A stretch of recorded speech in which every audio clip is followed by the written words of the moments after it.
All right, folks, two things doing in here. One is 8K video test. The other part is we're installing the i3-10320 into an AsRock Z590m Phantom Gaming motherboard. And then we're going to use this passive CPU cooler, right? So I am going to be getting rid of a lot of my motherboards, and this just happens to be one of them.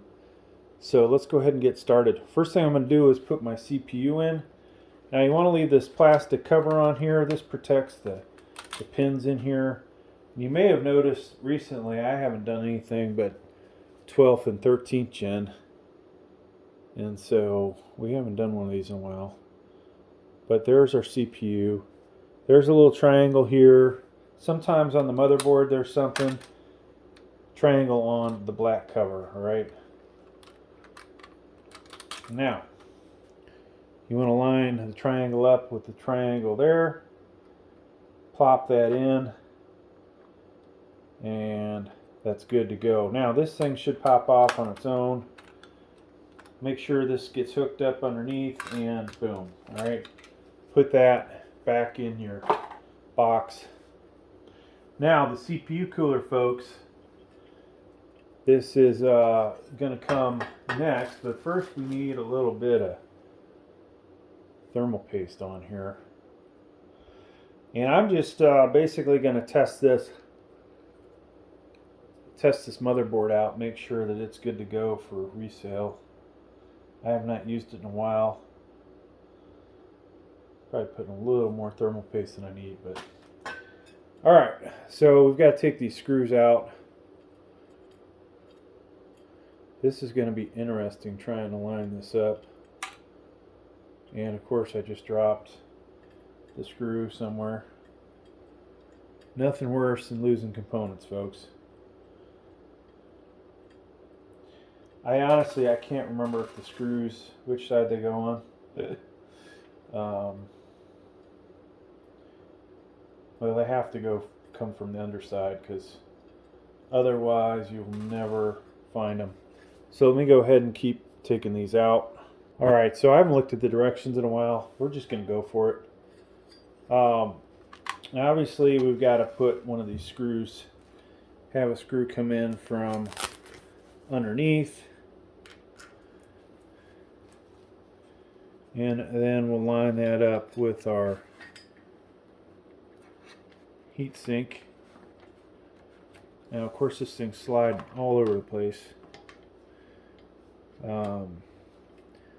So I've got it lined up. Trick is not to tighten the first one down too much. Then we're going to come in with the second one.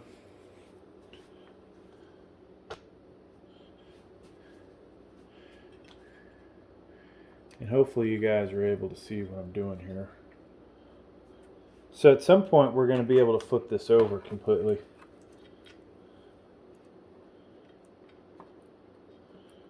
And just being able to see that hole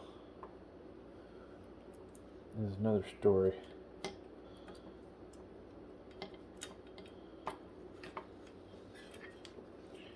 I think I got lucky finding the first one. Alright, so we got number 2.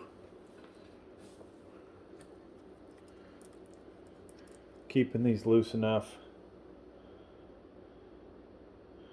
Try not to lose your springs.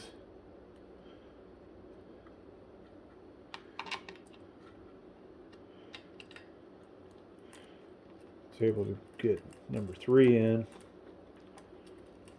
And then in a moment I'll get a Phillips head screwdriver and we'll finish this off.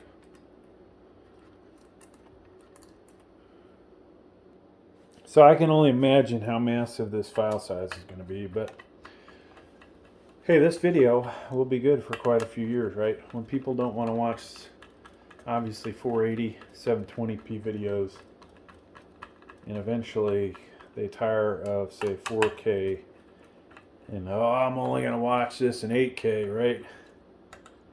So I'm just going to tighten these up, kind of going around the circles now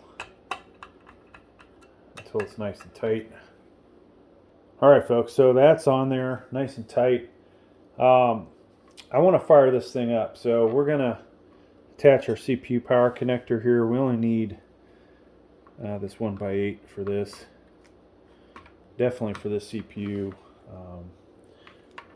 Don't need a whole lot there. 20 plus 4, 24 pin connector.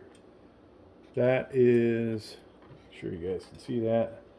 Can go in only one way, so if it's not going in, there's a good chance you have it on backwards. Make sure you get the 4 and the 20 completely in, alright? You should hear pretty much a double snap.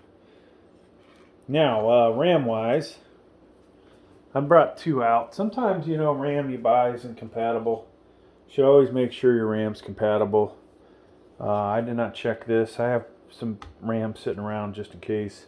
This can go in only one way, one side shorter than the other, the bottom there. So we're going to stick it in this second slot from the CPU. And well, that snapped in there pretty hard. So this does not need a graphics card. However, I've got one. I'm going to install it just in case. Let's say you guys are out there and you have a CPU that doesn't have integrated graphics. We'll go ahead and just go ahead and put it in there. Now I could, we could either use HDMI here or the one on the graphics card. And I'm going to go ahead and use the one on the graphics card. Now, final thing we need to do, folks, is we need power. So where the power switch is on the front panel connectors here, you could use a flathead to touch the 3rd and 4th pins on this top row, or you can buy one of these little switches, or use the one in your case. But it's basically that one. So the other aspect, turn on the power supply. This is now energized. And the only thing we don't have that we're going to need are our mice and keyboard to plug those into the USBs. So we'll do that real quick. And then we're going to hit the power button.